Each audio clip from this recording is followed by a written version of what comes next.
So we have Jackie and Nicole here along with Cody. And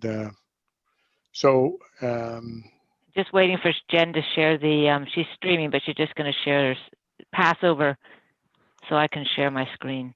Okay, well, let's get started with calling the meeting to order. So I'd like to call this Finance Committee meeting of December 21st, 2020 to order with the adoption of the agenda. So can it moved by Nicole, seconded by Jackie.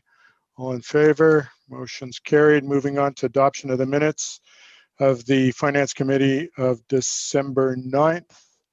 Someone want to move that? Nicole is seconded by Jackie. All in favor? Motion's carried. Moving on to any business arising from those minutes. Seeing none, we're going to move on to new business and budget, admin budget. So Ms. McCabe, we'll let you take it from here. Perfect. And I'm just going to bring up the general operating fund budget comparison for council and administration. Can you see that on your screens? Yes. Okay, perfect. I'm managing to share this time well.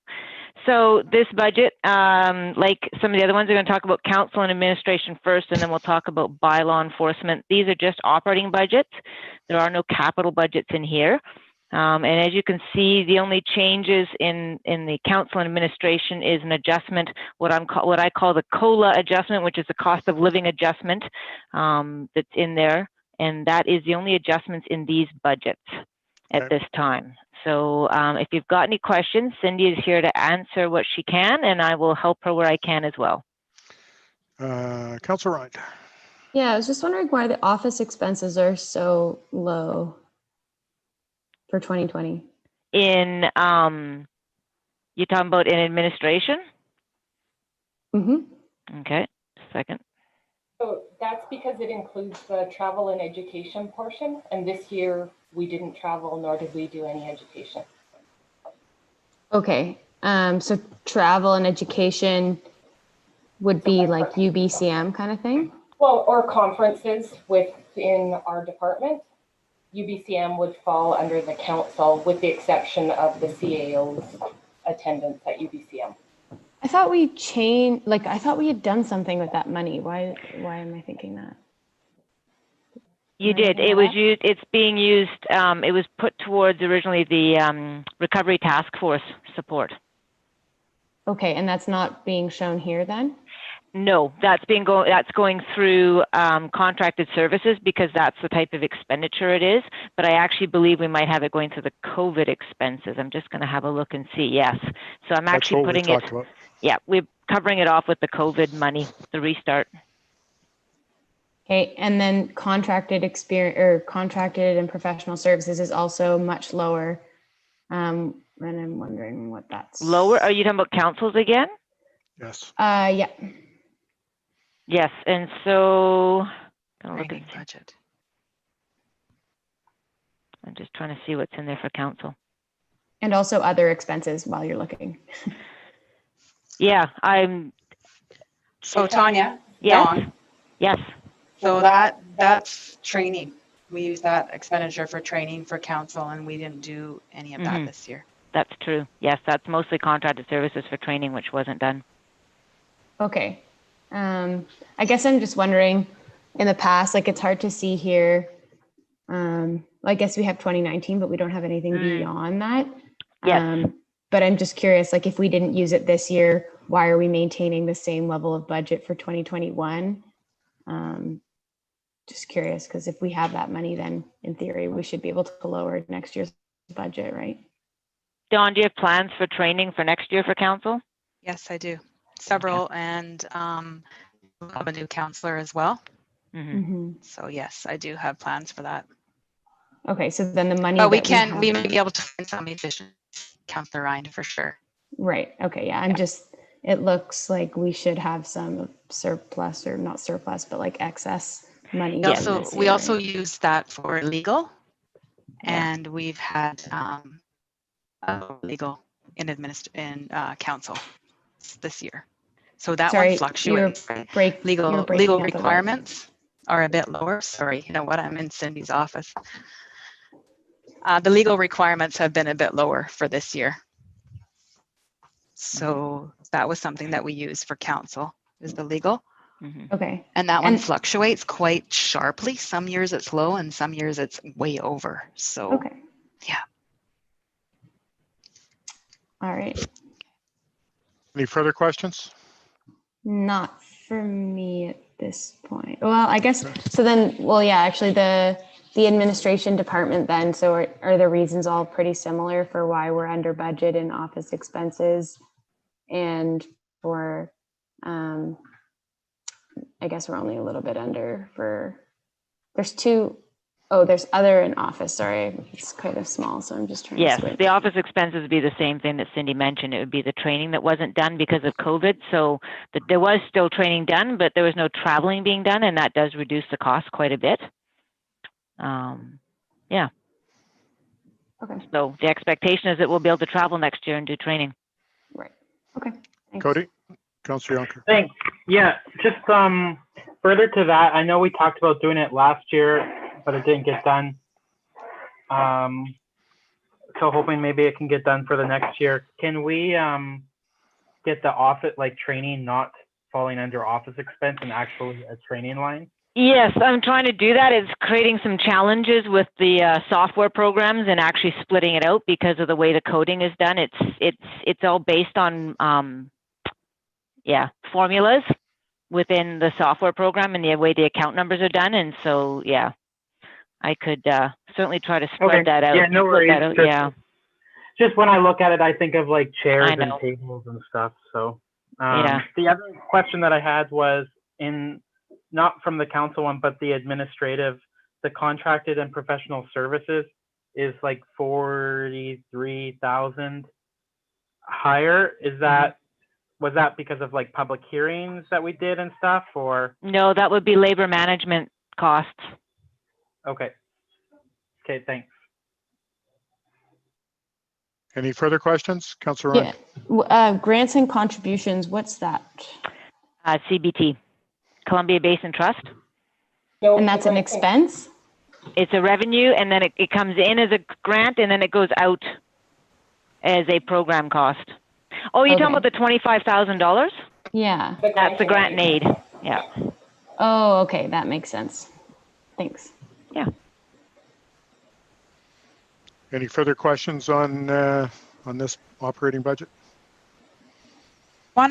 Sorry, I'm just going to kick in, Your Worship. Is it okay? I just wanted to let council know, or the councillors that are there know, that in administration, the salaries and wages and benefits have also, they're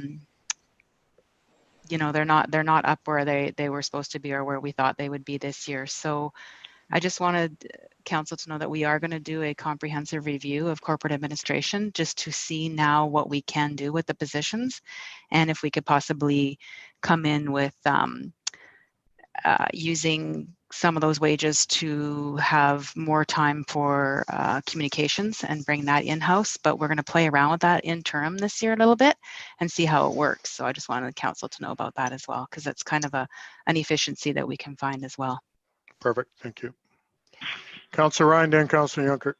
Yeah, I know that sometimes depending on what sort of presentation we're looking at, sometimes the administration costs are sort of spread out, but in this particular visual, the salaries, wages, and benefits is just for the employees of that department. Is that correct? That is correct, yes. That's okay, correct, and yeah. that cost of living wage increase is not any kind of raises, it's just, your base. It's the adjustment that's the policy states that management gets the same adjustment as the union staff.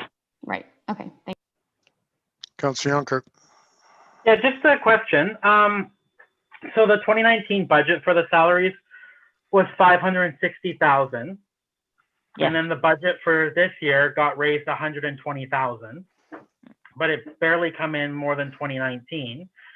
So to Ms. Lowe's point that she's going to kind of do like a review of the department, see what they can do. We still have $130,000 to play with next year, and not me, Ms. Lowe and the administrative. Yeah. So why are we raising $13,000 cost of living when there's $130,000 to play with? Well, the actuals for 2020 are short one position that was only filled for a very short period of time. So one of the positions in that department was vacant for 9 months of the year. And so the assumption is that we're building on the fact that that position will be filled in 2021 at its current expected salary, which was what the previous person was getting paid, and then obviously an adjustment for cost of living for everybody else as well. Okay, So that's where Ms. Lowe's saying she's going to do a review of the structure, so right? Right. Okay, but to that point though, it just is that salary still gives you that approximate salary of that last position still gives you almost $40,000, and then plus the COLA still. Mm-hmm. So are you just assuming? Are we hoping that that position gets filled again, or are we doing a realignment? Yeah. So when the budget's being prepared, I prepared it on the assumption that the position would be filled. Ms. Lowe's commented that she's going to be doing a review of the staffing in that department. So when she's completed that, then I can adjust the budget as required. Okay, so this is the draft budget, right? Okay, so we'll update this then in March or whatever, depending on if we don't have. Hopefully before that. Okay. Okay, yeah, I'm obviously looking at the realignment and supporting Ms. Lowe in that. But if we're not going to be hiring a person or won't have somebody for the whole year, then we shouldn't be. We've got 130 grand sitting there. We shouldn't be adding another 14,000. Just my opinion, but thanks. Any further questions? Okay, Ms. McCabe, let's move on. Okay, sorry. Get back to the right screen. And then we go on to the bylaw enforcement budget. And so, yeah, again, the same increase, the cost of living adjustment for the employees in that department, according to the union contract, and then a slight increase of $650 a year right now for internal vehicle. That may need to go up if they need a second vehicle. That's still being discussed. I haven't reflected that in the budget at this point. So there's no other changes to date. Second vehicle. Yes, because you have three bylaw officers. Yeah, I'm not looking at another vehicle this year. No, that's okay. Yep. Yeah. Okay. Okay, Councilor Ryan. Yeah, I'm just curious about licenses and fines. What are licenses? Bylaw, dog license. Yeah, be dog licenses, and then fines would be obviously any of the bylaw tickets. Last year I did notice that I probably have way too much now because we went from annual licenses for dogs to lifetime. So a lot of people bought lifetime licenses, and so I should reduce the budget for the licenses and increase the budget for the fines. But overall, the total budget for revenues close to what actual is at this point. So. Right. Yeah. Okay. Yeah. I mean, I guess if we're gonna try and make the budget as close as possible, that would be one thing we could just do. But definitely that makes sense. Councilor Juncker. Sorry. Thanks. Same question. Go for it. We had 2.5 all year, correct? Correct. So sorry, go ahead. I don't know. I'd have to get Dawn to speak to how many bodies were actually there for the whole year, but I don't believe it was actually 2.5 full all year round, all year. Yeah, that's correct. We have 2 full-time and 2 casuals right now that we're switching off with. So it is about 2.5, yes. That we had this year. Yeah, for part of the year, not all of the year. Do you know how much? Like when we brought on the second full-time one? Was that in the spring, wasn't it? Yeah. Yeah, I'm just curious because we're super under that budget but then we also brought in that casual now for the last couple months. So we're super under again, and now adding COLA again. Councillor Juncker, there is going to be an adjustment there. Part of some of the wages out of administration should be coded to that as well. Okay. And what was the other thing? There was something else, Tanya, that you were doing with the wages there. We're going to shift from administration down to bylaw, because there was one person being coded for a day a week to administration that should have been getting coded to bylaw. Okay, so that'll be updated in the spring. And these numbers are just to the end of October, or are they November? November. Okay, so we got one more month. Yeah, okay. All right. Yeah, Yeah, I figured. I did the math and we've still come quite a bit under. So Yeah, okay, it thanks. does look low. Well, Councillor they were Ryan? laid off for a period of time too, I believe, which is part of the reason too. 2 weeks. Yeah. Okay. Yeah. 2 weeks. Yeah, but Yeah. It's Yeah, not much. still has an impact, that's but not yeah. much. Okay, Thanks. with all due respect, staff, if we could not talk over each other. Councillor Ryan? What are the maintenance expenses for? That's mostly their vehicle. Okay, Oh, sorry, and I've got it split out. My apologies. Just a minute, I will look and see. Isn't it the pound maintenance, Tanya? Yes, it is. It's the maintenance of the animal pound. okay, and that was down this year. Hmm. Okay. Is that normal or is there any particular reason? I'm gonna guess it's because they weren't in the physical space as much, but I don't really know what the reason is for it. I'm gonna assume it's something to do with COVID, and that the buildings guys weren't out there to do as much whatever work they were doing they normally do out there. And what's the deficit in VER? That's the that's the how we pay for the gas and the fuel and the insurance. The vehicle and equipment reserve fund is how we pay for everything for the vehicles, and it's actually underfunded at the moment. So this is a reserve. It's a reserve that funds the operating and the replacement of the vehicles. Yes. And we're increasing it even though we were under budget this year. That won't be under budget at the end of the year. They will be, well, there's some, again, if they're not doing work on the animal pound, then the guys that do the work there aren't charging their vehicles there, so their vehicles would have gone somewhere different. But I haven't changed this particular budget. I may reallocate a bit between the departments if I need to when I get to the end. All right, thanks. Any further questions on bylaw?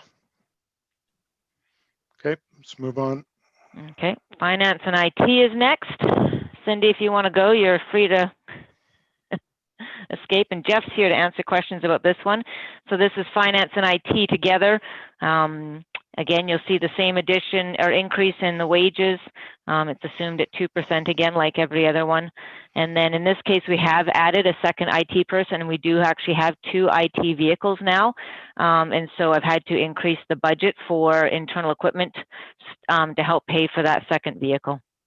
Okay. So that's the only other increase in this department. So, yeah, so if you've got any questions. Councillor Ryan? Yeah, what's the sale of goods in this department and services? Oh, it'd be things like, it's a bunch of small stuff they do at the front. So sometimes if we do photocopying or there's some fees if you overpay your property taxes and you need and you get a refund check back, then there's a fee for that. There's fees we charge as well to the mortgage companies for giving them the lists of all the mortgages that they pay the property taxes on behalf of. So it's a bunch of different things like that. NSF fees would be in there, though some of that will be in sale of services as well. So that's the 2 of them together. Okay, it just looks like we have a big jump in 2020 from sale of goods, which we usually don't see. And I'm just curious if you have any insight into what that's from. I don't actually know what the specifics are. I could look into it. I actually don't know. Don't worry about it. That's not a big deal. I'm just curious. Yeah. Well, now you have me curious too. And then maintenance expenses, is that for the vehicles or is that for the computers? Or this would be mostly for the vehicles. No, I've got that separate. So just a minute. Maintenance is things like, just a minute, I'm going to, replacing batteries for the what we call UPSs for computers. If somebody needs new monitors, those kind of things would go through there. That would be most of that computer equipment replacements that are smaller in nature. Gotcha. Yeah. I imagine this year there was lots of COVID related, kind of like setting somebody up at home with their equipment. And I'm curious where those expenses are. Those went into that separate account. So we're tracking all the COVID expenses separately. So when we had that meeting up at the Hillcrest, that was part of that that money that I said I expected IT would be spending, which is about $90,000. And that's what all of that was. So you'll see when we look at the capital for IT, you'll see the impact it had on the ability to get those projects done. So none of the COVID related expenses are in any of these budgets? No. Well, all the ones that we've managed to capture. There's a couple I think that might have gotten through, but we're going to go back and find those before the end of the year and move them over. Any further questions? Okay, let's move on. Okay. Oh, I've got a question. Okay, go ahead, Councillor Brooksville. Just with the salaries, like I know we're still missing whatever 1 month, Yes. at least the year to date, but we're significantly lower. Mhm. I'm just wondering where that went. Well, I had staff laid off for a few weeks, and then I'm now down a deputy, so that would have been part of it as well. I'm still expecting to come in at around 600,000 for the Okay. year. So, but yeah, so that would be the biggest difference. And then I believe we didn't actually fill the IT help desk position until 3 months into the year. Okay. Yeah. So just a bunch of little things like that. It is, yeah. Okay. Thank you. Oh, and less overtime maybe, which is good. Okay, let's move on. Okay, so this is the capital. It says finance and IT capital, but really it's just finance or IT for the most part. There's a little bit of finance at the bottom because we have a couple of pieces of equipment that seem to cost a bunch of money that we have to replace. But otherwise, this is the budget, and as you'll see in 2020, we had a budget of 253,000 in total for capital, and we've spent about 166. So if that 100 or so thousand, 90,000 we spent on COVID expenses was a detraction. So there was things on this list in 2020 that just we didn't get to because of COVID. Can you just make it one slide bigger? I don't know whether any of us can read it. Oh. Sorry, yeah. Is that better if is that better? Yeah, that's better. Yeah, so you don't see the rest of it, but yeah, those are really the critical years, so. So there isn't really any significant changes in here. You'll see that the storage area network came under budget quite a bit, and there's going to be some changes, I believe, because we're now going into the clouds that'll reduce that expenditure.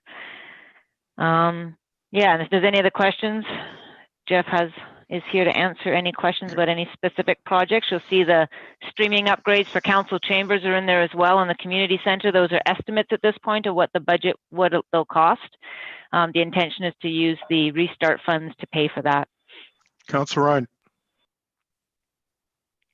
Yeah, so I have a couple questions. So it looks like in the routine kind of stuff, the equipment replacement, electronic agenda readers and network infrastructure are all fairly consistent.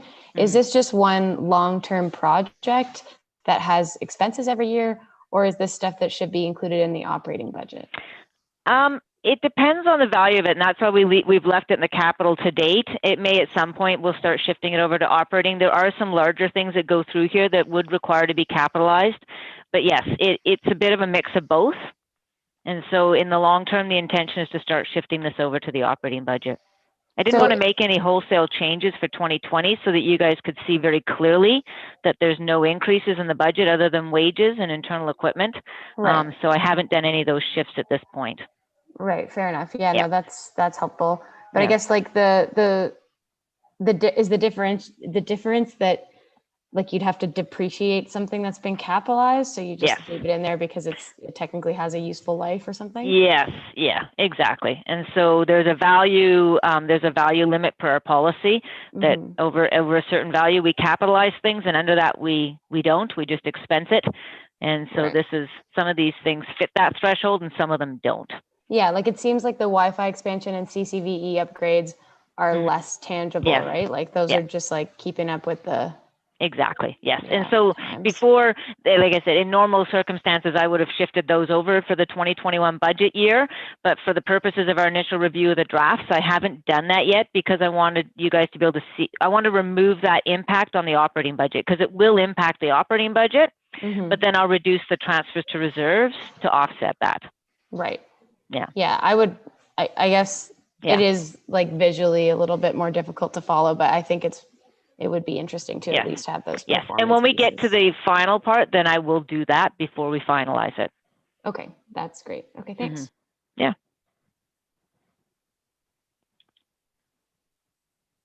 Any other questions on this?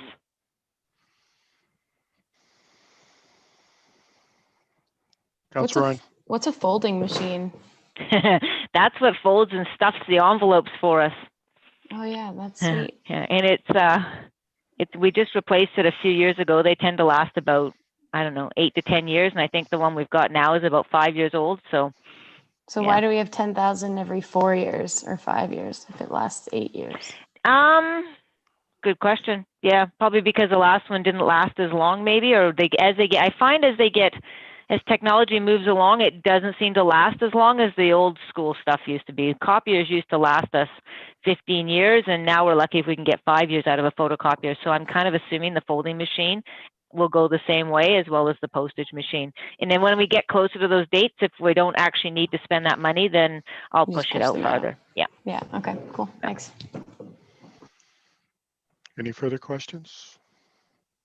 Okay, let's move on. Okay. The next one is the RCMP operating budget. So this one, again, it's the same thing. There's an increase of wages for the QP staff that work at the police station.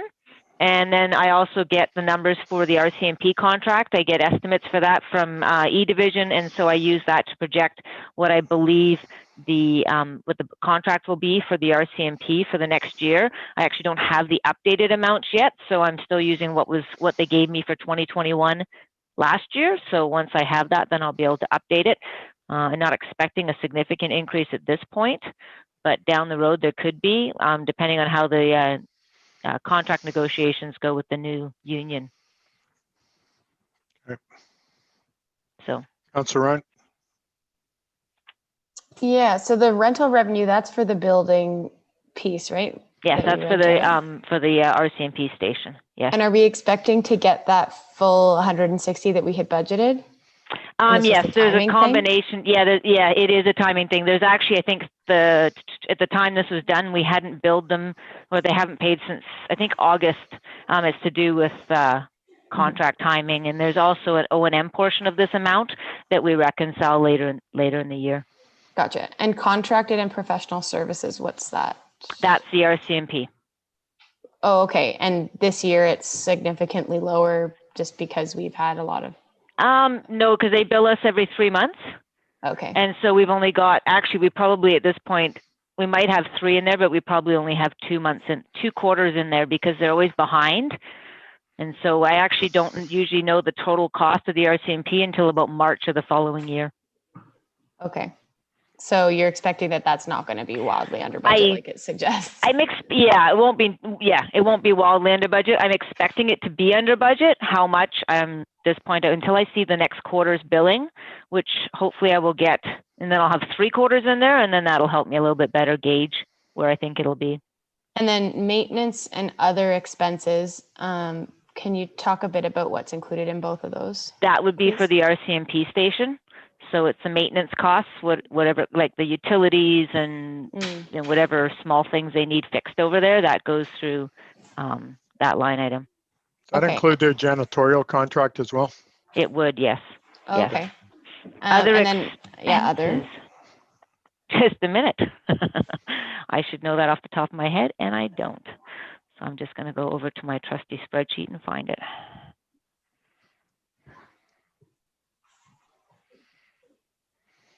I'm sure it's something fairly clear, and when I see it, I'll go, oh yeah.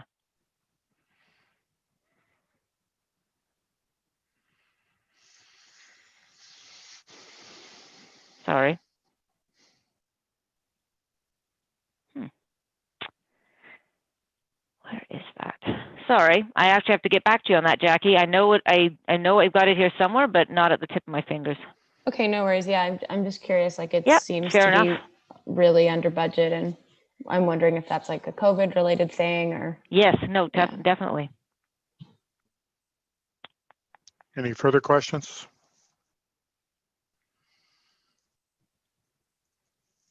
Were you going to get back to us, Ms. McCabe? Yes, I'm going to have to get back to you on that one because, I know, it's victim services. No, it's not victim services. What is that? Yeah, sorry, I'm going to have to get back to you on that one. It's prisoner costs. That's what it is. Good question. I don't know why. They bill us quarterly for those as well. I'm not sure why it's so much under budget. Interesting. Yeah, that. because I don't, maybe they haven't had as many prisoners. I don't, because Yeah. usually it's, I mean, yeah, that's interesting. That definitely fluctuates. I've seen it go from a low of 30,000 a year to a high of 115,000. And Right. so 80,000 is kind of in the middle. It's the average for all the years. And so that's why it's that much. But why it's so much lower, I don't know. Well, they're usually 2 or 3 months behind with a lot of stuff. They are, so but maybe that's still really low. So Yeah. I'm going to have to go look into that one and see. All right. Thank you. Any further Yeah. questions? Councillor Juncker. Thanks. Yeah, just a question. Last year, was it last year or 2 years ago, we did the allocation for part-time additional help for victim services. Has that Yep. position been funded yet? Yep. Okay. Yep. She's working. Okay. And that came in, was that in all year for this entire year or just part way? Oh, sorry, Cody. I can't remember if that was, I think that was, no, it was for the full year. Yeah. Okay. She has been in place for the full year. Yeah, it was in place So for the full year. salaries and wages for the QP staff are just significantly lower again, or do you expect that'll come right in line in 1 more month? Yeah, I'm expecting it to come in line again. Okay, no worries. Thank you. Any further questions? Let's move on, Ms. McCabe. Okay, so the next one's actually development services, and Marianne's got a presentation. Are you there, Marianne? I can, she's not visible, but I'm going to just, first, while we're waiting for her, I'm going to just see if I can't There we are. figure out how to switch which screen I'm sharing. So just give me a minute here. Okay, can you see 2020 development services budget? Yep. Yes. Oh, sweet. Okay, that's great. Okay, Marianne, I will go through the slides. You can just let me know when you want me to move on. Okay, thanks, Tanya. Okay. Okay, so let's go to the first one. Move it along. So I'm just going to quickly go over the increase in staffing because it's been very important to how it's impacted our level of services from the department, which of course affects our operating budgets. So first of all, I just wanted to, we reviewed this briefly. So going into 2020, we had a senior planner hired, and we had a couple of development services clerks. We had no planning tech. We had no building inspector. We had building inspectors on contract. So going into 2021, you can see that we've been able to expand the department over 2020, so that now we have a senior planner and a planner one and an assistant planner. We have 1.5 development services clerk. We now have 2 building inspectors, which is probably the first time we've had that in about 5 years. So this is all a very good news story. So Tony, do you want to go to the next one?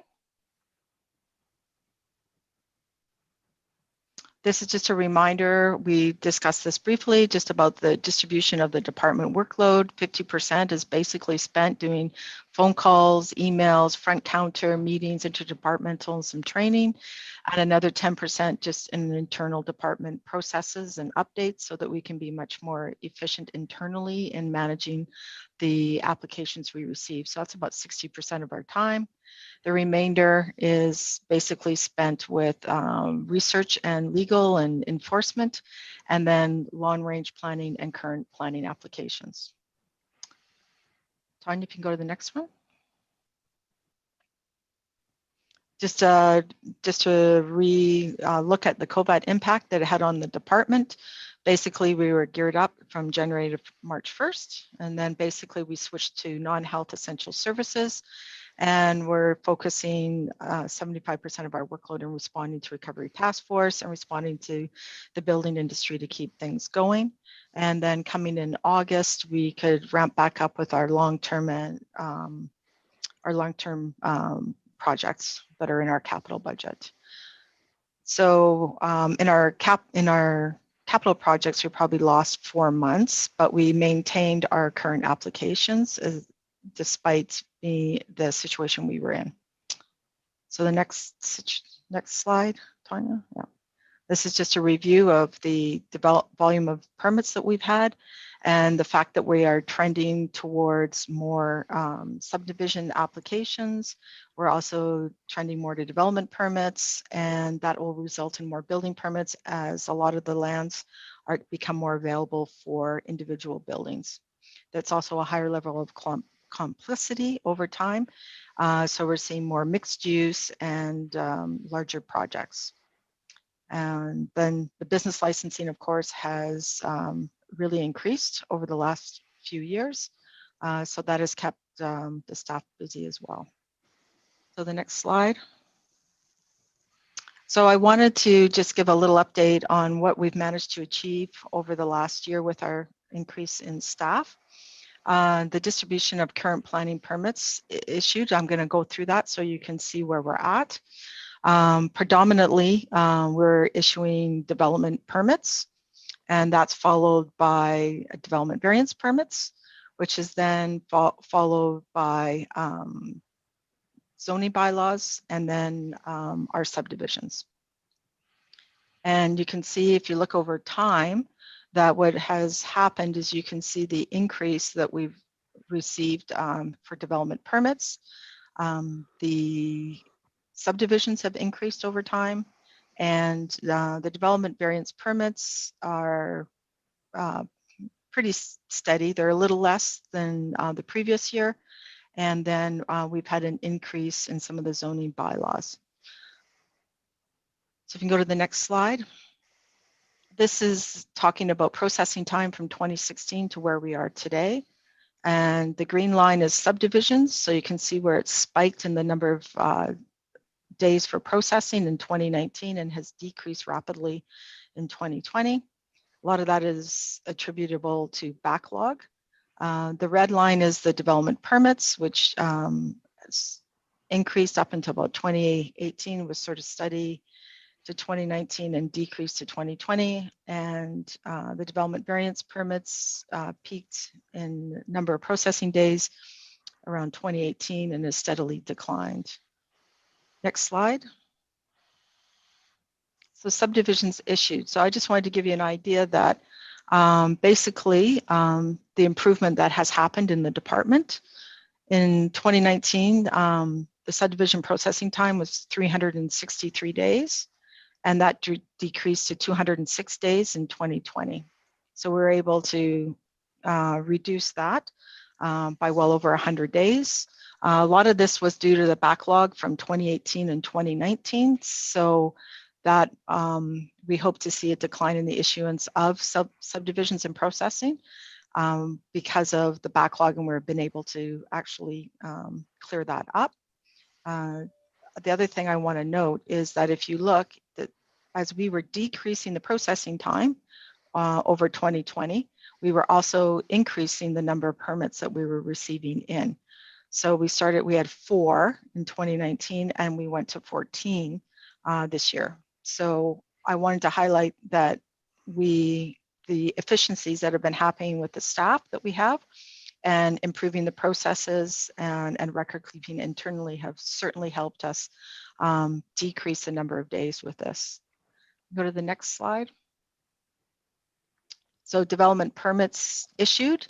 I wanted to highlight that the peak was just in 2018. It was 176 days and went to 167 in 2019, and then steadily decreased to 2020. So we were able to reduce it by 77 days in the processing. And in the meantime, the number of permits have gone up from 13 to 29 over the same period. Next slide. Development variance permits issued. So this peaked with the number of processing days at 137 in 2018. It decreased in 2019 to 79, and then in 2020 to 73 days. Also, I just wanted to note that the number of permits increased in 2018 from 8 to 11 in 2020, but relatively it's about the same when it comes to the number of permits issued, but the actual processing time has dramatically decreased. So next slide. So that brings me into my capital budget that I think that you all have before you. The one thing that is in here that I wanted to talk about today was a climate action plan. The climate action plan is wrapping up all the initiatives we've had, like SEEP, and maybe go to the next slide, Tanya, and I can go through that and then come back. So the climate action plan is actually combining mitigation and adaptation so that we can find opportunities for low carbon resilience strategies. And this is important because we have a number of pieces of legislation that are requiring us, one, to integrate our climate action policies and targets into our OCP, which is important to get done this year. The other is that we have deadlines in regards to STEP code, and there's also provincial and federal targets, and we're behind in all those things that we need to get caught up on. Since 2011, Council did pass a resolution to put $12,000 a year into a reserve to support the SEEP initiatives from the 2011. A lot of those have not been implemented, but the money is sitting there. The idea is to find incentives and other programs, partnerships to implement the recommendations to reduce greenhouse gas emissions. And we need to look at that over 2021. And this would include looking at everything we know about, which is the SEEP, the DEEP, the hazard vulnerability and risk assessment, which is dovetails with emergency planning, and then the corporate energy strategy. In talking with my colleagues, there's quite a few municipalities now doing a climate action plan. So both the corporate and the community emissions targets can be integrated because there's a cause and effect on both corporate and community, as well as our whole vulnerability and risk assessment. So they're all tied together. And right now we have them all in different, either different departments or different programs. And some of these don't even have any budget to them. So we need to look at this in a much more robust, integrated way. And these initiatives started in the Development Services Department in 2011. So go to the next slide. So this is what a framework of a climate action plan would look like. This is just a draft.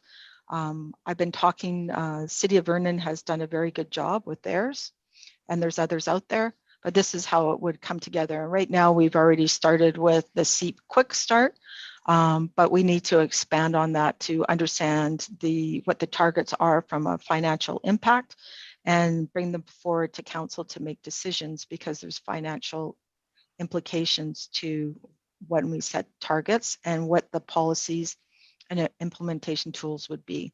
And we need to sort this out with much more clarity and coordination than we have been doing. So next slide. There we go. So should I stop here to talk about capital projects? Yeah, you could if you want. We could go back to the slide on the capital projects. Okay. So I've just gone back to that page that where I put the capital budget in there for you. Thank you. Yeah. So this is there's a capital action plan that a climate action plan. My apologies, that Marianne was mentioning, the $80,000. The regional growth management strategy was in there last year for the next 2 years, and so it's still in there. And then the housing action plan, there's actually some more grant funds for that.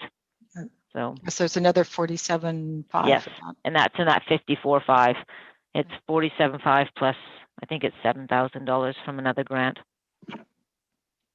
Is it, sorry, just to ask, is this part of the presentation still, or now are we reviewing this? This is part of it. Well, yeah. So, Marianne? We could stop here and talk about it, or I can continue on. Your choice is yours. Yeah. Do you have questions? I do have questions, but I would be more curious in looking at the operating budget first and doing the same kind of process as before. So, but that's just me. Yep, we can do that. We can continue on because the operating was the next one in Marianne's slides. Okay. So there you go. So this is the operating budget, and of course you can see the 2% increase as well for wages, and then the small increase for the internal equipment charges, because there's the building inspector has a vehicle, and those are the only changes that have been made.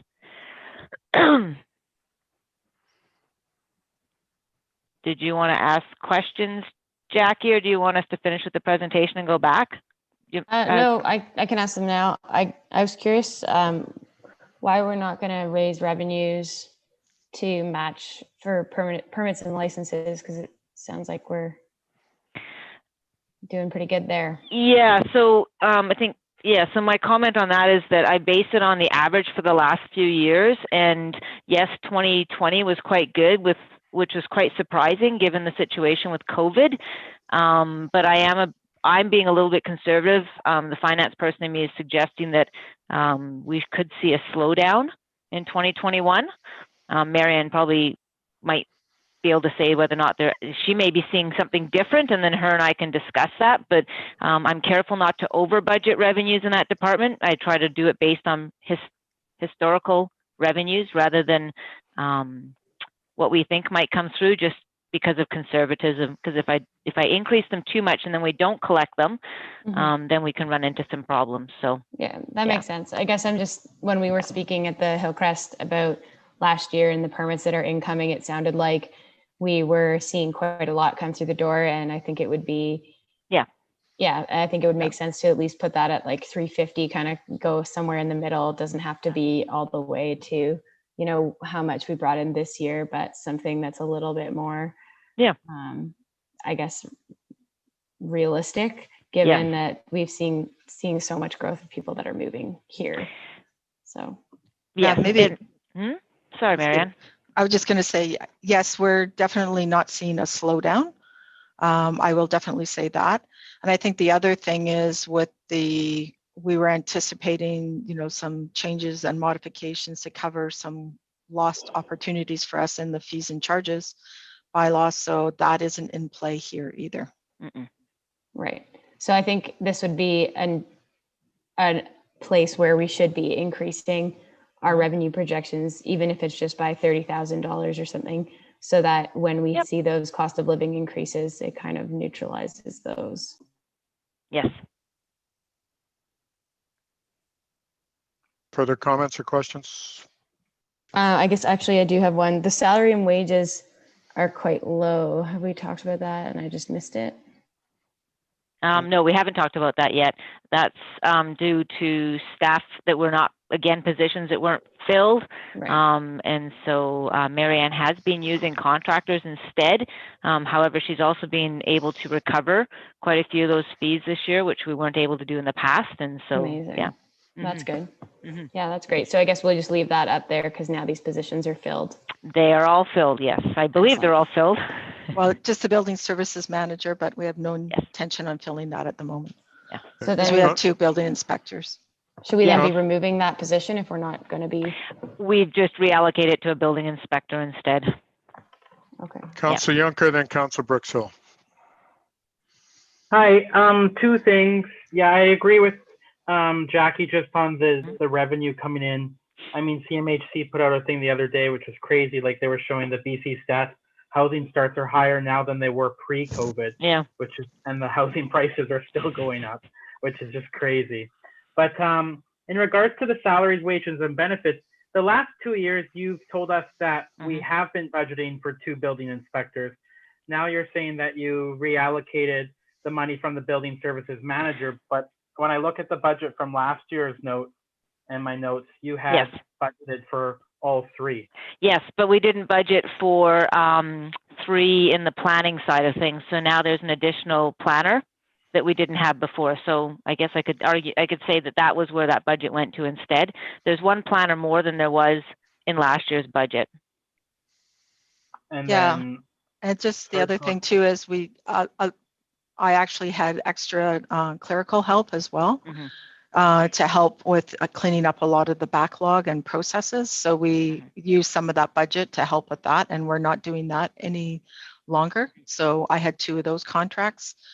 And then to Tanya's point, I had used a lot of consultants to help us. So the building inspectors were being paid, that were on contract were being paid out of the budget as well for the building inspectors. So you mentioned, Tanya, you mentioned third-party revenue collection to cover it. Would that not, where is that listed then? It's actually reduces. So because it's a cost recovery, it's not a separate revenue line item. Instead, it reduces, it goes back against the money that was paid out. So the contract and professional services, the amount spent was actually about $70,000 or $80,000 more, and then we recovered a portion of it. So we've reduced the overall expenses by that amount. So that hits that line item, but it doesn't hit the salaries and wages line item? No. So what are salaries budgeted to come in at this year then, in one more month? Sorry, I have not looked at that for year end. Like I said, for the most part, there was vacant positions for most of the year. And so I'm now budgeting into 2021 based on the positions that are filled and the rates that they're being paid. And are we going to eliminate, but we're not funding then for that building services manager position then? There's no more funding there? No, I'm just budgeting for the number of positions Marianne actually has at this point now. Okay, on that high, because a few slides back, the 2021 positions had all the new ones, but it still had the building services to be filled. So are we eliminating that position, or what are we doing? Yes, I'm just not filling it. Yeah. Oh, okay. So if you want to fill it, you would have to come back for more a wage increase. Okay. Yep. Yeah. I'm trying to just keep all the wages the same. And because over the last year and a half, we've been using salaries to fund either contracted building inspectors in particular, and increases in clerk, so that we can actually clean up the backlog and keep the business of current permits moving forward. And so just further to that, so legal fees from the department go under contracted and professional services, I'm assuming then? That's correct. Yeah, and I do. So just further to Tanya's thing about cost recovery and it not showing then, is that for all departments or just this one? When it's a cost recovery, this is actually one of the few departments that has a cost recovery. Yeah. Well, because we passed that bylaw, right? The third party. Yes. So for the 2021 then, we're not going to know actually how much we cost recovered, or are you going to be able to put that in the comments showing how much we cost recovered? I could put that in the comments for you.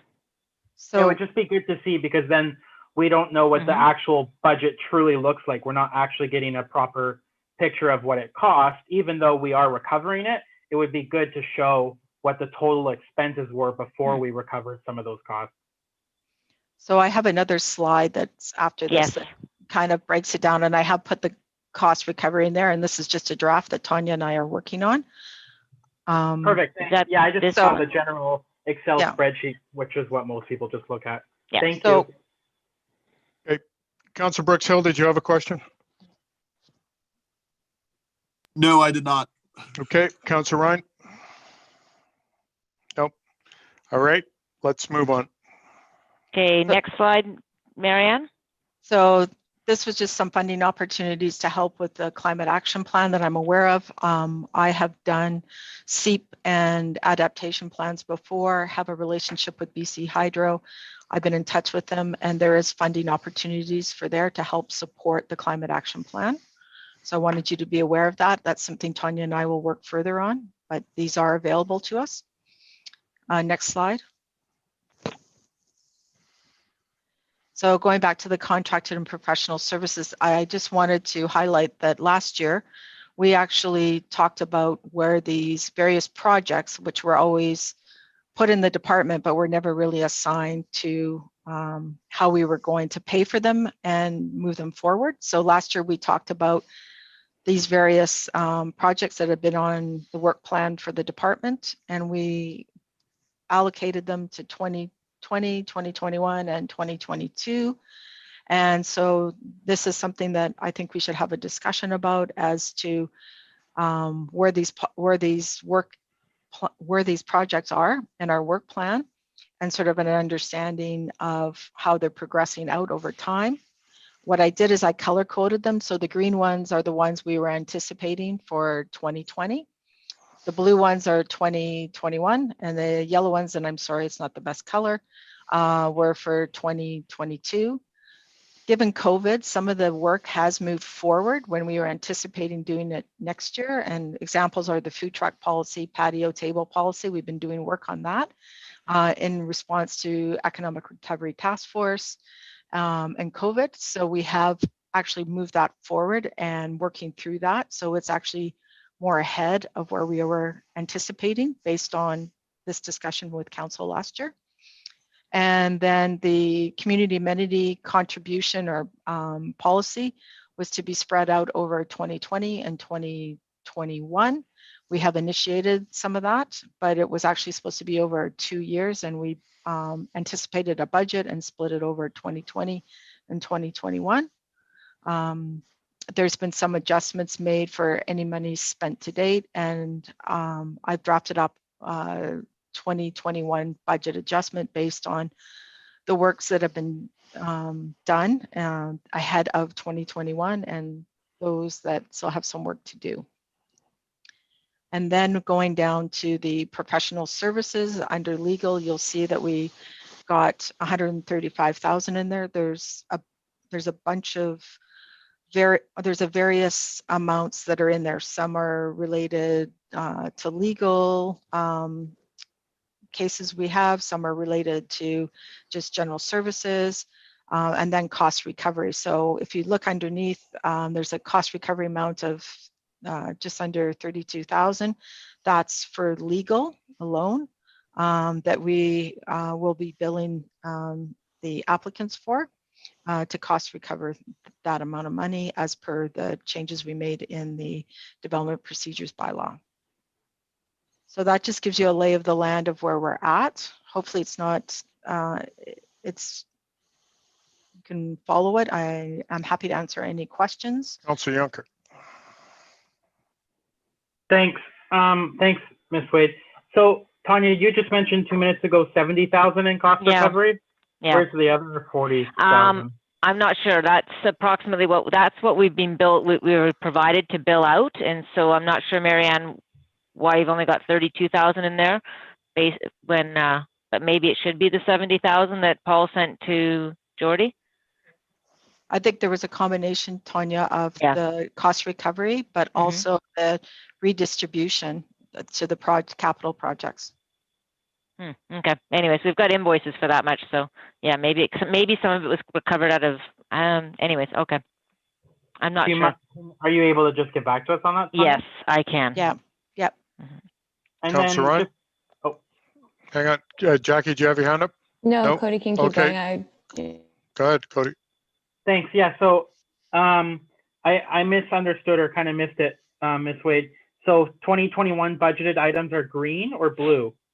Green. Green. Okay. And then so we just adjusted them over. Okay. So the service level increases, development procedures bylaw, delegation bylaw, and the CAC, like those are the three things that are on for 2021, bar no interruptions kind of thing? Yep, absolutely. And is development procedures, is that the development cost charges? No.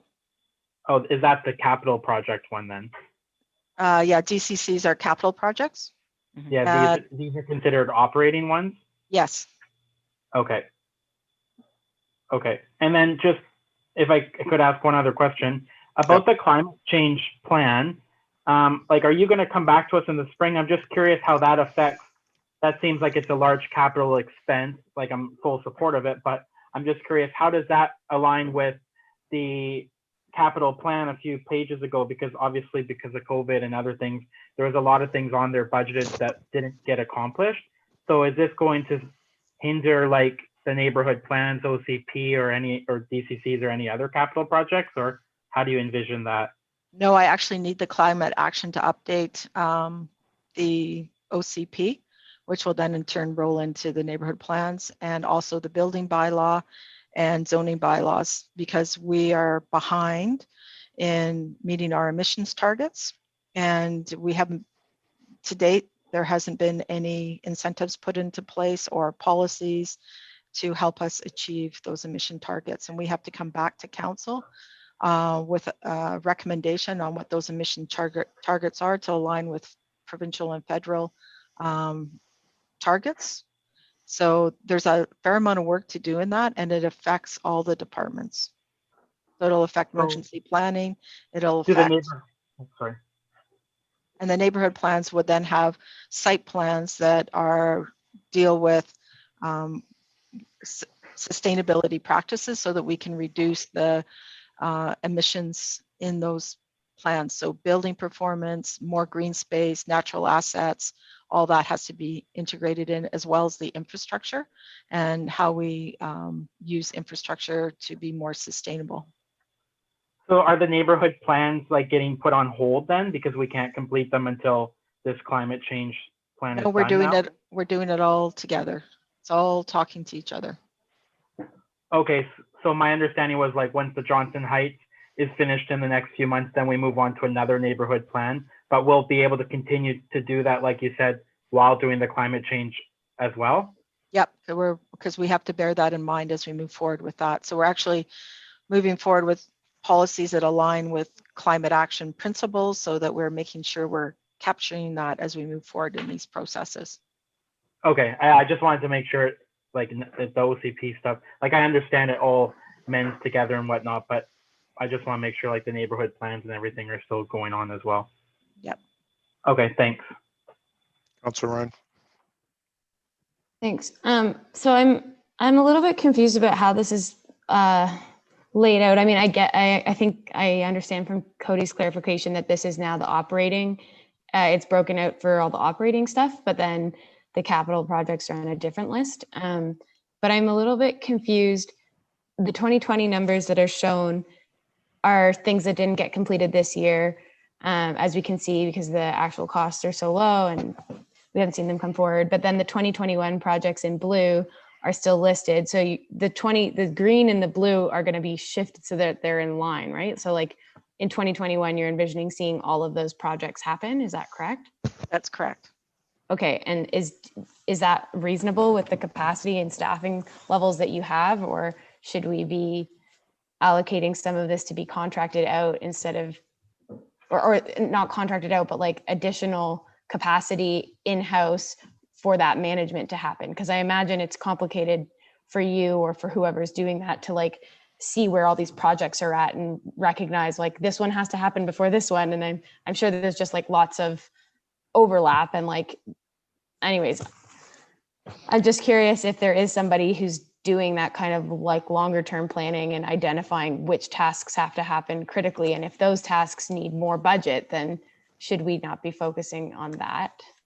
So my role as director is to basically sort out the puzzle. And I've been disseminating what was in this department's work plan since I arrived.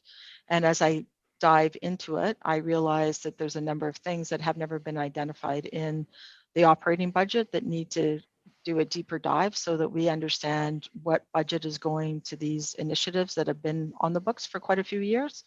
And so I'm identifying these because I also recognize, like with the climate action plan, which is a very good example, that there's been little silos of these pieces of work, but they're very important to the OCP because we need to set a target in the OCP under the Local Government Act. And I need to have them all coordinated and, to your point, figure out which the cause and effect of each one, and then what I call the domino pattern, so that we can roll this out.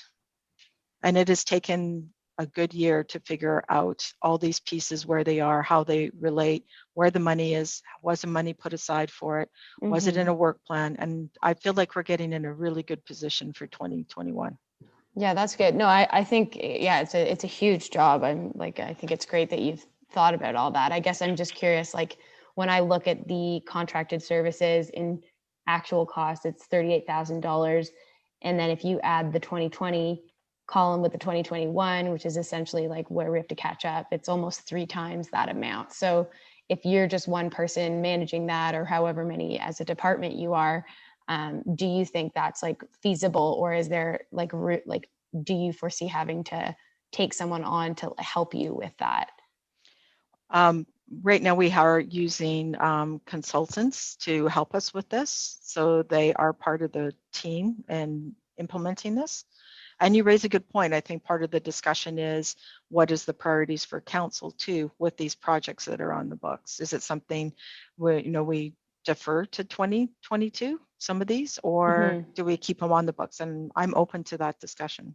Yeah, I think that makes sense. Like it's definitely not reasonable to be able to think we can get all of this done, but it's also very difficult, I think, for council to identify where the priorities are when we don't know which tasks are holding up other tasks.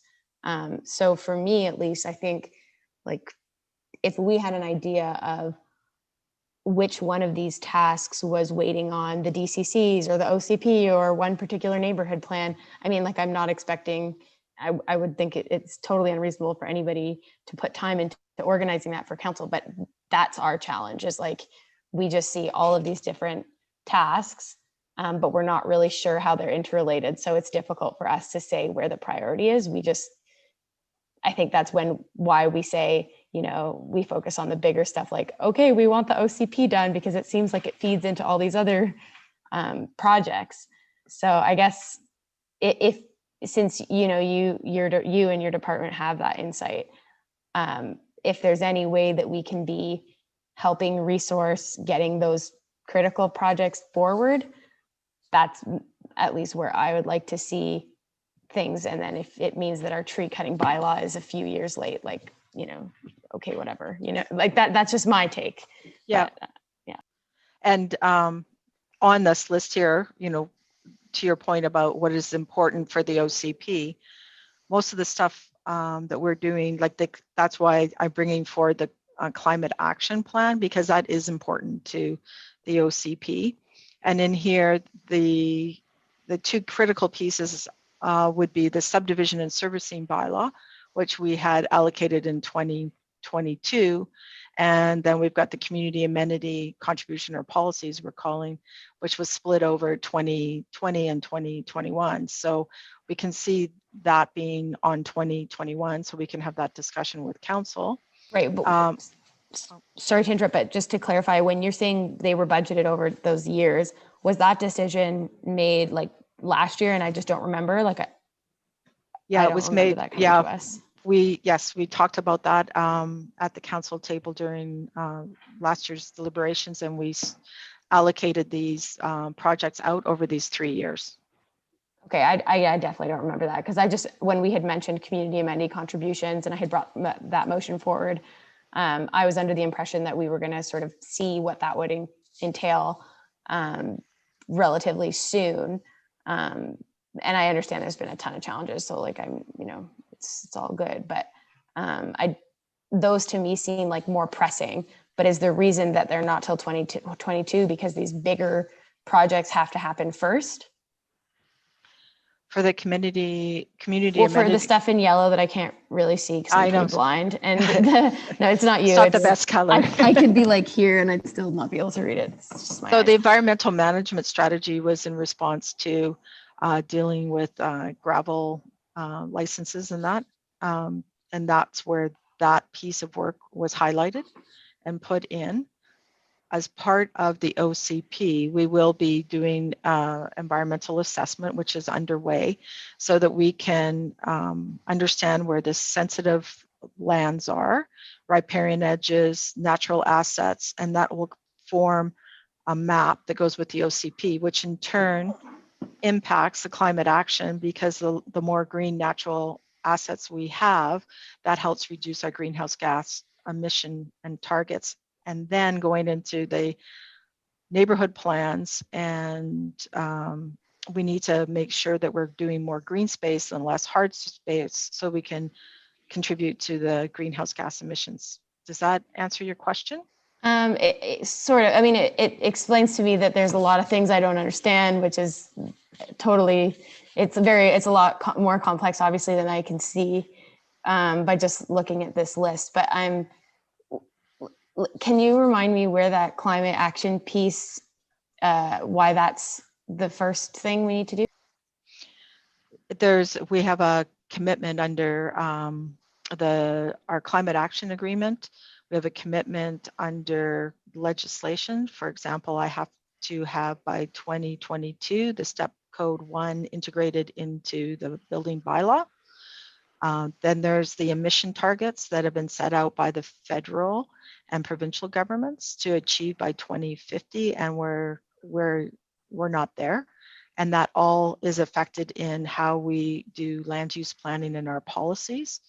So as we move forward with the OCP, integrating that environmental piece is really important. We did have an integrated community sustainability plan that was never endorsed. So that's part of the piece that's missing with that update to the OCP. And then we have a SEEP and we have a bunch of different other pieces. So we need to bring them all together so they can actually inform those policies. Right, but if I guess it's just a discussion about which should come first, but the CACs is another way for us to bring in more revenue to the city, right? So if we're going to be taking on this task of updating these policies, wouldn't it be more helpful to us to have that additional revenue? Well, first, I think we have to bring that forward to see what the impact is. The development industry will certainly have some comments on that. And those fees will certainly be more substantial than what was suggested in the fees and charges bylaw update. So I'm not suggesting that that's the conversation we have right now. It's just more are we going to take this on later? Are we going to push it off till 2022? Or are we going to, I guess I'm curious what the other councillors have to think about that prioritization. And I think it will help when we have, it'll help when we actually have the discussion about the study that's coming up for the land lift, and that we can look at that, and that'll come to council and you can have a discussion about it and then give a staff direction on how you want to proceed with it. And I certainly anticipate that happening next year. Okay. Yeah. I guess for me, when I look at this list, I see a lot of things that probably have really helpful implications that I just don't see because I'm not familiar with, a signed bylaw update and what's involved with that and who it impacts and stuff. But I also see the bigger ticket items that we've been sort of talking about a lot more. And my interest would be, or my priority would be to bring the big projects first, that analogy, carry the big boulders first and then the little small stones and then the sand. I feel like we got to be moving big boulders, but maybe I'm reading it wrong. No, I think we need to, we'll sit down and have a discussion as to what the priorities should be, what the deliverables can be as far as capacity and need. And I think we need to do that sooner than later so that we can have a better understanding of what Ms. Wade's facing, but also we can weigh in as to which direction we feel that we should be going. So yeah, I think that makes sense. That conversation needs to be held. Yeah, I guess as we're looking at this budget, my only comment would be that I think some of those projects that are slated for 2022 should be moved forward, and so that some of the smaller ones should be. And we may be able to have this conversation before we set this budget in stone. Yeah, so that's great. I'm just telling you now so that. Yeah, that's perfect. Good. Councillor Yonker. Thanks. Yeah, so kind of further to that then, just obviously these are huge, big decisions and we need to hear from Marianne more. So my point was going to be that we shouldn't be voting to approve any budgets until Ms. Lowe had told us for a while that staff need direction, which is totally makes sense. So then before we assign and allocate budgets, let's make sure that the direction is given and then we hear the feedback from directors on what's actually reasonable to not cause burnout as well, right? So can we make sure that we have that discussion about what priorities we want to see? I agree with all the green. So, personally, my expectation right now would just be that the green's going to get done in 2021. Am I misunderstanding? Or another huge pandemic or massive staff loss, it's not just going to be worked on, we're going to actually see results. Am I understanding that correctly? Ms. Wade? Yes, so a lot of these ones, like the tree cutting bylaws, site alteration, they've been drafted and we can finalize those with the assistance of a consultant. And we have retained a consultant to help us with a lot of the housekeeping items, as I call it. I consider these housekeeping items. So I do I'm see more looking at the bigger ones at the bottom though, like the CAC and the procedures bylaw, like those two big ones. Is the expectation that we'll see those actually done this year? for 2021. Yeah, not 2020, like 2021. Yep. Yep. Not worked on, but actually completed, come to council, passed kind of thing. Yeah, and I would be working with corporate and the CAO on these as well. So I can see those moving forward. I think they've been on the work plan for a number of years now, and we realize that it will greatly help with the delivery of services as well. Okay, so we will expect, yeah, like, I mean, we could still have the discussion, Gary, in my opinion, but if Mary Ann's saying those are the priorities and these are the ones getting done, then I'm comfortable with that. Yep, but I want her to understand Have the discussion in the new year. what council's thinking, but also when we look at some of the things that need to go forward, when I look at that service level increases, development procedures bylaw is probably one of the priorities. It's been on the books for a long time, and by helping her get that done, she can help move forward. Ms. Lowe, you have a comment. Your worship, I have to get on the camera so you guys can see me. I'm waving my hands and my camera wasn't on. I just wanted to let you guys know that we're looking at the 21st of January for an afternoon workshop for 2021 work plans, and then priority discussions with council. Perfect. So I'll send out an invite for that today. Good, thank you. That addresses what Councillor Juncker and Councillor Ryan were both talking about. Yes. Okay. Thanks. All right, any further questions? Just one other one. Are we still going to get that DCC update January, February? Is that still kind of planned? Ms. White? Yes, I said I would bring forward a discussion paper on what the costs were to proceed with the two options, and I'll be working on that, but it will probably be February. Okay, thanks. Okay. Any further comments or questions? Okay, let's move on. I do Thank you, have one Ms. White. question. Sorry. Go ahead. Go ahead. Okay, so I know that I had sort of mentioned it, but so these numbers that are in here in blue and green are just contracted out. So like I'm hiring a person that doesn't work for the city to take on this project and complete it and then return the policy to us. Thank you very much, right? Most of them do, but in regards to the food truck policy and the patio one, we've actually been working on that in-house, and we have quite a bit of work done on that. And I'll be working with corporate services on that as well. So that one is progressing, and internally we can handle that. Right. But the sign bylaw, tree cutting, site alteration, I have some of those in draft, not the sign bylaw, but the tree cutting and the site alteration is in draft, and that is something a consultant can totally pick up for us. Right. As well as the sign bylaw. Right. But I imagine there's also one person for each of these tasks that has to be kind of vetting the consultant, or not vetting, but like fielding their questions and answering them, getting back to them, like pushing the ball forward, doing some kind of project management. So what I was trying to get to earlier was, like, given that in previous years, we haven't seen this many small tasks, or maybe we have, I don't know, I've only been here for a couple, so I don't really know. But do you think it's feasible for your department to be able to get all of this done without, another staff person or a dedicated kind of project management juggler type person? I think that's a really good question. And that's where I'm kind of seeking some council advice on what they see as priorities with some of these, and what we see as priorities that we need to do. To your other question about OCP and other pieces, like what affects what. Mm-hmm.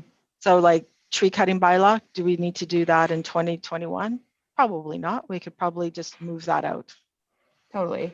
Site alteration is a good one, because we do need to do that. So I see that in 2021, and a consultant reviewing that, and we've had a fair amount of feedback on that. And you're right, it has to be a staff person.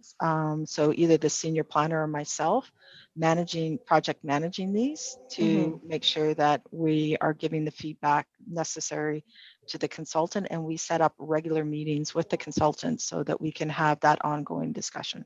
Yeah, because I think it's like, I'm really looking forward to the 21st, and I don't mean to like keep this conversation dragging on or whatever, but I think it's really great to see that there's all of these action items, but I've also, worked in project management and can see how that could really bog down like an existing operation that already has a full workload and like getting permits out and doing all the other stuff that they do. So I think it would be a real shame if we like went in guns a blazing and then it was just like, no, we don't have the staff, because like every project has touch points within the city and your time and everybody's time. So even if it's like a contracted position where, we have a lot of updating of policies that has to happen for the next 2 years. So we hire someone on, I don't even know if it's possible, but like not maybe like a full unionized position, just to like help with this kind of catch up or whatever, then it's still like a staff position that you could use. But it will help us kind of get some real traction on these projects. And I think that would be a good discussion to have. Yeah, we could certainly look at a contracted position that would help us with what I would call these operational bylaws and policies. It seems like we just like we're like, you've done such a great job at identifying all of the kind of gaps or like things we've had to kind of update to get with the times, but it seems like crazy to have that all be on you. I mean, I don't know, but it seems like a lot. We just need to look at a way that we can get the deliverables done. Exactly. And that's really, I think, what council wants to do is how can we help so that we can get these things moved forward so that we can get things done. Yep. Councillor Charlotte. Yeah, as we're going through these, and especially as we're using contractors to help us get some of this housekeeping stuff done, I'm just wondering if there's been much thought put to this ideal of reducing red tape in the sense of looking at past complaints, past issues that we've had in the community. Just as we're talking about these things, I know the sign bylaw has come up multiple times in my time on Chamber of Commerce, for example, where it seemed onerous to some parties. I can't say that I know the details of that, and I don't know the details of the other ones. I'm just wondering if we're using any of the complaint processes to loop back into these, to look at ways to simplify some of our bylaws.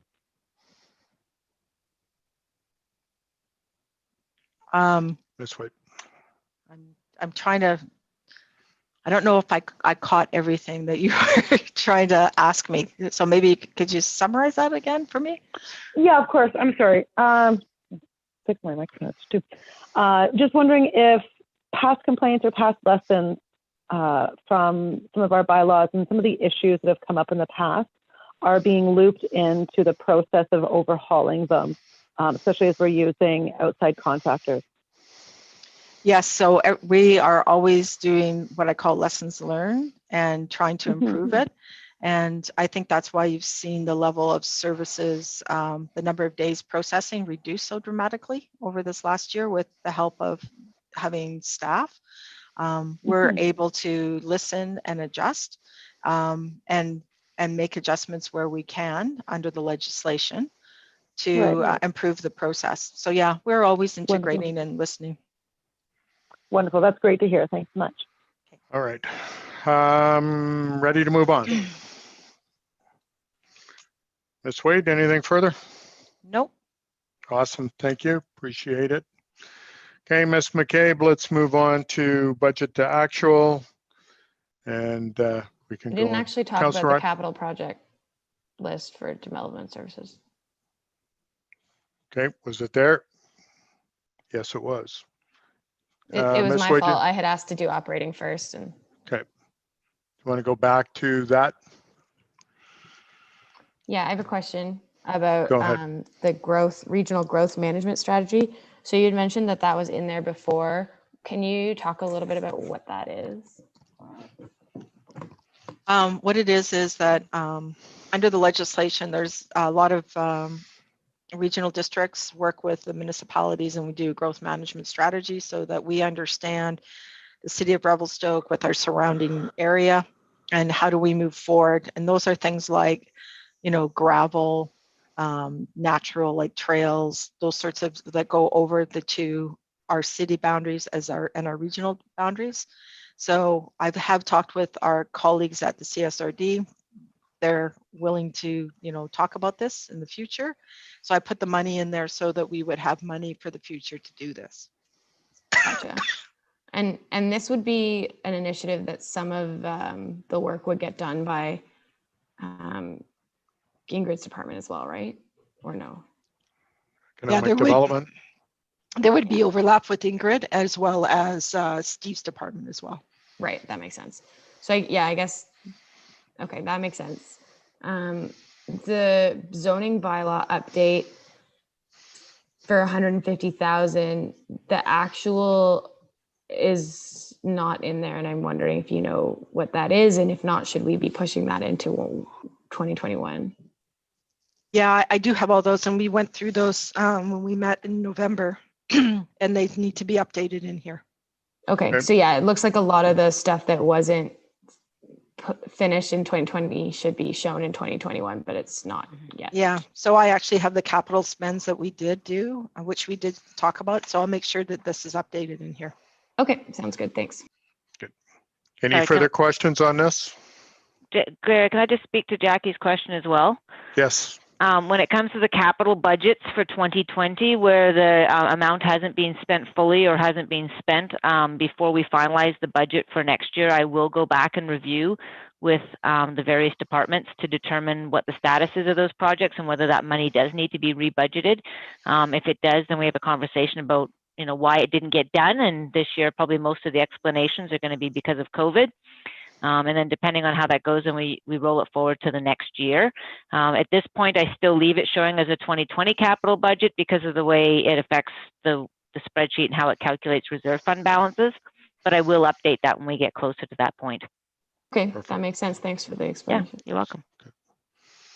Anything further on the capitals for development services? Okay, let's move on to budget to actuals. And Tanya, I'll let you go on. I'm just going to be away from the camera for a minute. Okay. So this month I have done actually 2 extra sheets. So traditionally I've been showing you the consolidated budget to actuals. So this is everything. This is general fund, water fund, utilities, everything's all rolled in together. But because of some questions I had last time, I thought that it might be helpful if I actually showed you the general fund separate from the utilities, because it is treated differently. The general fund is funded through a bunch of different things like fees and grants and property taxation being the key one, whereas obviously the utilities are funded predominantly through user fees. And so this month I've got the consolidated, but I'm also showing you the general fund. And so I thought I would just do a quick review. And as in the past, you'll see there hasn't been, other than sales of services, there hasn't been a lot of changes. There's been some more grant money received. Sales of services, obviously, as we've discussed, includes some of the Parks and Rec potentially, and then some of Mary Ann's department in there. And so it's starting to creep up a bit. It's at 74%. Of course, we're 11/12 of the way through the year, so we should be at 91%. But otherwise, most of our revenues have been, as you can see, fully collected. Other contributions is a bit over budget now, and that has to do with interest income. So I've still got some investments that are earning a relatively good rate of return, and so that's coming in. Yeah, and then when I look at the expense side of it, general government is pretty much right on track. And of course, as we've discussed in the past, that's administration, finance, IT, and that kind of thing. Protective services is falling a little bit behind. Again, as we've discussed in the past, that's still the RCMP contract causing that problem. So once we get the final 2 invoices from them, I expect that amount will bump up to where it should be, which is at 100%. Transportation and transit is a little ahead of schedule, and that would be snow removal that's pushing it a little bit over, because of course the snow removal budget is 100% spent at this point. In fact, it's over 100% now. Environmental health is the garbage function. It's right where I expected it to be.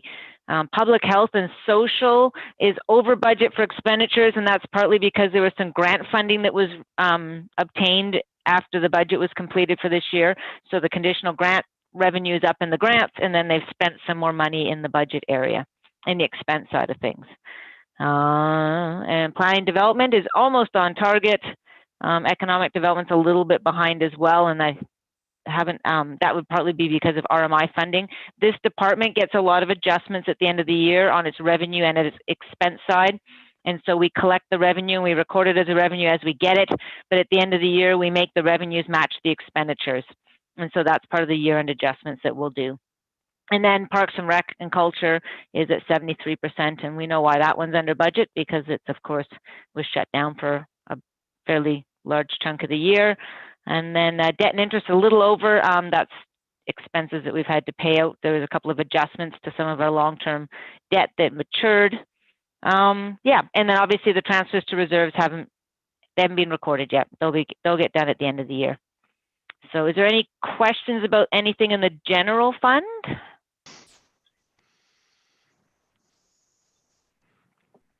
Okay, seeing none, move on. Okay, and then the next one is the utilities. And so this is a little bit shorter, a little easier to look at. Again, you can see the revenues. We collected more. The taxation would be the sewer frontage tax. We've obviously added a bunch more properties. Sometimes when properties get subdivided, that creates more revenue in this line item that I hadn't budgeted for, which is good. So I'll adjust the 2021 budget for that. Sale of services is right where we're expected to be. Again, there's some metered water usage in there that I do budget for, but I obviously under budgeted a little bit, so I'll adjust for that as well. And permits and licenses and fines. I'm not actually sure what that is. It's not a lot of money, but I'm not actually sure what's in there, so I'd have to find that out if you're curious. Okay. And then expenses are at 73%. Which is under where the 90% is I expected it to be. And again, that's the conversation we had last month where I'm attributing that to the fact that the utilities guys were actually busy working on the roundabout, or at least the underneath part of the roundabout, rather than doing work on the sewer and water funds instead. So, and finishing out the Big Eddy Waterworks as well. So any questions about the utilities? Nope. Okay, carry on. Okay, I just realized that the report for the business license penalties is not showing up. So I'm just going to go pull that up so that I can show it on the screen for you guys. Did you guys, there was a report that was supposed to be in there. So I'm wondering if you guys have even seen it. Nope. No, it wasn't my agenda. My apologies. I will pull it up now and then I will share it on my screen and then we can talk about it. Okay.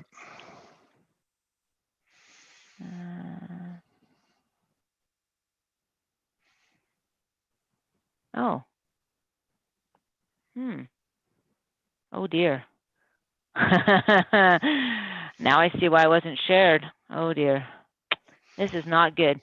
Okay, what does that mean to us? It means I can't find the report and I'm wondering if somehow it's been lost. Can we just take a break for a few minutes and I'll go check with Jen and then Okay. I will get back to you. My apologies. All right.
My apologies, Gary. That was my fault. I did not put it in the folder for Jen to include on the agenda. So I worked hard on this report too. So I'm going to share it and then we can talk about it.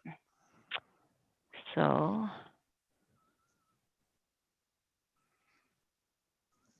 I believe this one here. Okay, I'm gonna make it bigger so you guys can actually see it. Can you guys see that okay? Yes. Okay. So as per, so yeah, sorry, I'll let you get everybody back and, and I'll start speaking.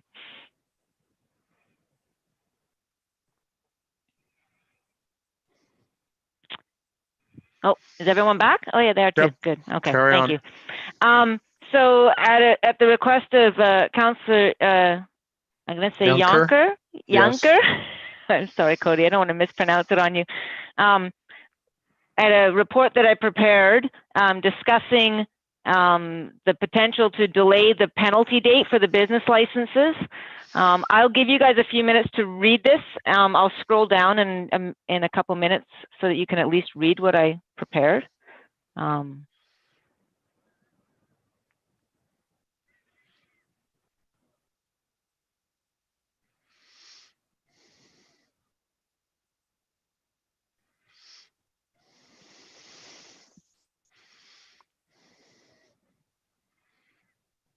Okay, carry on. Okay, there's the last little bit of it. It's not too long. Sorry, I'm going to see if I can get the. Oh my goodness. You can There just we give go. us the Cole's notes here. So. Yeah. Yeah. Okay. So. That's a great report. Oh, so $2,000. That's what we get. Yeah, that's Yep. about what the cost would be. So I also actually asked Jennifer to pull up for me. So we issued renewal notices for 1,191 business licenses this year for renewal notices for the 2021 fees. There's been some cancellations out of that. We usually get around 100 cancellations when we do that. But there's also been, out of those so far to date, 400 of them have actually come in and paid for their 2021 business license. So about 34, 35% have actually already paid for their business licenses for next year. So there would be the loss in the penalties, which, as you can see, is not significant. And then there would be the additional cost for staff time as well to actually, because we would actually need to get the letter out tomorrow. So we would need to produce the letter and then send it out to let all the businesses know that we're actually going to do this. We do not have email addresses on file for all these businesses, unfortunately. So because they get their license renewals by letter or by mail, my recommendation would be to do two things: mail it out to them, a letter letting them know that this is going to be done in the new year, and also that, and then we'd obviously use Sarah and the communications to potentially get it out on social media as well. So what would it cost to send out these letters? Are we looking at a cost of $1,500, $2,000 by the time we pay? Probably $1,500 by the time we paid for the envelopes, the paper, and the postage. Yes. Okay, Councillor Yonker. Yeah, thanks for doing this, Tanya. I think it's just a good thing to do for the business community. I think it's not going to cost the city much. I don't know if we need to do the letters though, because it already is late. I think we just blast it on social media and utilize the chamber and other social media networks instead. I'm not sure what others think about that, but I think the paper, I don't know. What do you think, Nicole? Yeah, that is a tough one. I think foregoing the paper would probably be fine for the majority. It's that would be a resource to build up, is to get all the email addresses and going to more of a digital paperless communication on things like this, just to make us a little bit more nimble. I mean, any business nowadays that's not got a functioning email address, I would be curious as to who and how that would work. Maybe some of the old timers. Yeah, I suppose. But then I also see, if we've already got a third of folks paying for them, I also question, I mean, I guess, yes, it's definitely a feel-good thing to do, but from what I understand, I need to have my accurate business license up to date and paid for to go get my postal box renewed. Yes, you do. So it depends on when your business. I didn't hear that. Nicole cut out. Could you say that again? You have to have your business license. You have to have your business license up to date to renew your postal box. Mm-hmm.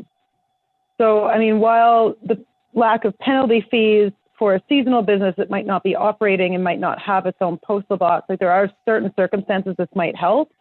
I don't know that this is going to be more than a feel-good movement or action.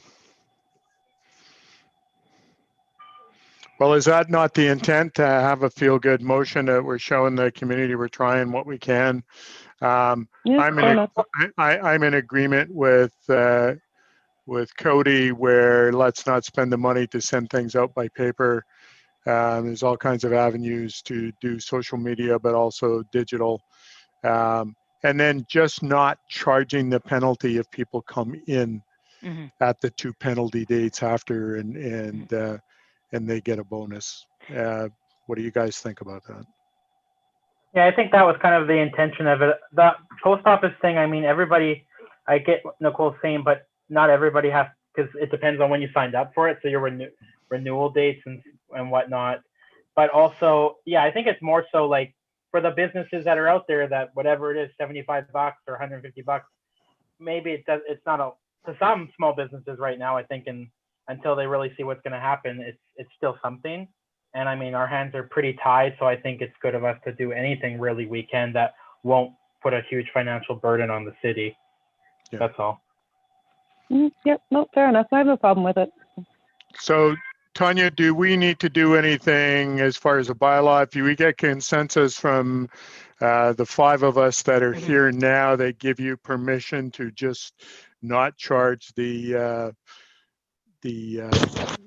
surcharge here at 5 from 10%, and then we can redo a bylaw after the fact. What's the deal?